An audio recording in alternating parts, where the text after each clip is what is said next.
নমস্কার, রাধে রাধে। কেমন আছেন সবাই? আশা করছি সবাই ভালো আছেন। একাদশীর দিনে সাবুর বড়া, এই রেসিপিটা যেমনি দেখতে সুন্দর তেমনি খেতে অনেক সুস্বাদু।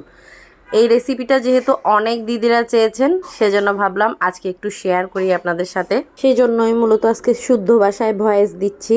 তো যারা দেখা শুরু করেছেন একটা লাইক দিবেন। একাদশী যারা করেন না তারাও কিন্তু ভিন্ন ধরনের টিফিন ট্রাই করতে চাইলে এটা করতে পারেন। এটা কিন্তু বাচ্চাদের টিফিনেও দিতে পারেন, বেশ স্বাস্থ্যসম্মত। আর যদি ভিডিওটি বেশি ভালো লাগে অবশ্যই শেয়ার করে অন্য সবাইকে দেখার সুযোগ করে দিবেন। তো আমি এখানে ছোট দানার সাবুটা ভালো করে ধুয়ে পানি দিয়ে ভিজিয়ে রাখছি 3-4 ঘন্টার জন্য। আপনারা চাইলে বড় দানার সাবুটাও নিতে পারেন। আজকে আমার বাসায় বড় দানার সাবুটা নাই। পানি পরিমাণের মতো দিতে হবে, পানি যেন সাবুর উপরে না যায়, মানে সাবুর উপরে গেলে সাবুটা বেশি গলে যাবে, কাট বের হয়ে যাবে, তখন বড়াটা খেতে ভালো লাগবে না।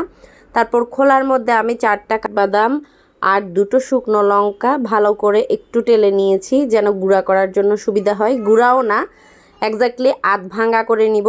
আর চিলি ফ্লেক্স যদি আপনার বাসায় করা থাকে তাহলে করে নেবেন। যেহেতু এটা একাদশীর জন্য করা, তাই আমি কোনো এটো জিনিস এখানে ব্যবহার করছি না, শুদ্ধ করে নিলাম। দেখুন সাবুটা ততক্ষণে পানিগুলো একদম শোষণ করে নিয়েছে, একটার গায়ে একটা কিন্তু লাগছে না, ঝরঝরে অবস্থায় আছে। ওই অবস্থায় দিয়ে দিলাম একটু আলু সেদ্ধ আর একটু কাঁচকলা সেদ্ধ।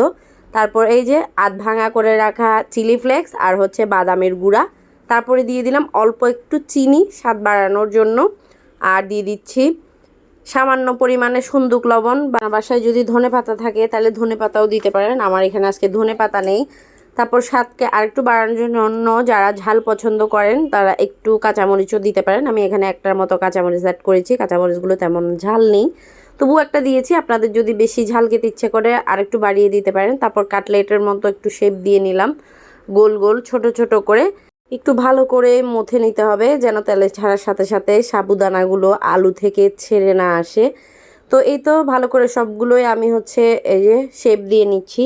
তারপর চুলার মধ্যে দিয়ে দিব একটু সূর্যমুখী তেল, মানে আপনারা একাদশী ব্রত করার সময় যেটা খান আর কি। আমি তো একাদশী করি না, আমি যতটুকু জানি মানে একাদশীর সময়ে যে সানফ্লাওয়ার অয়েলটা খেতে হয়, তার সাথে আমি একটু স্মেলের জন্য, ভালো স্মেল আসার জন্য ঘরে বানানো ঘিটা ব্যবহার করেছি। তারপর তেলটা গরম হয়ে আসলে আমি সবগুলো এই যে বড়া বানিয়ে রাখা বড়াগুলো ছেড়ে দিচ্ছি।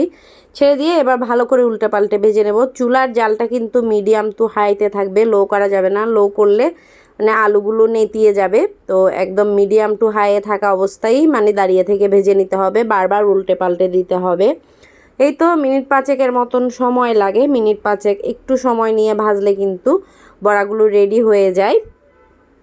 তো এই তো উল্টে পাল্টে দিলাম এপিট ওপিট করে। আমার বড়াগুলো কিন্তু ফাইনালি রেডি হয়ে গেছে। এবার হচ্ছে একটু ভালো করে চামচ দিয়ে ছেঁকে দেখছিলাম, মানে যখন একটু শক্ত হয়ে আসছে তখন হচ্ছে এই যে এই অবস্থায় থাকাই নামিয়ে ফেলবো। বেশি পোড়া পোড়া করলে কিন্তু ভালো লাগবে না, যেহেতু আলুটাও সেদ্ধ করা আর সাবুটাও আগে থেকে ভিজিয়ে রাখা, সেজন্য এখানে কোনো শক্ত উপকরণ নেই যে বেশিক্ষণ সময় নিয়ে ভাজতে হবে। তো মানে মিনিট 5-এর মতো দাঁড়িয়ে থেকে ভাজলেই কমপ্লিট। এই তো এবার হচ্ছে একটু ভেঙে দেখাচ্ছি ভেতর থেকে কতটা সুন্দর হয়েছে। তো আপনাদের কেমন লেগেছে অবশ্যই কমেন্ট করে জানাবেন।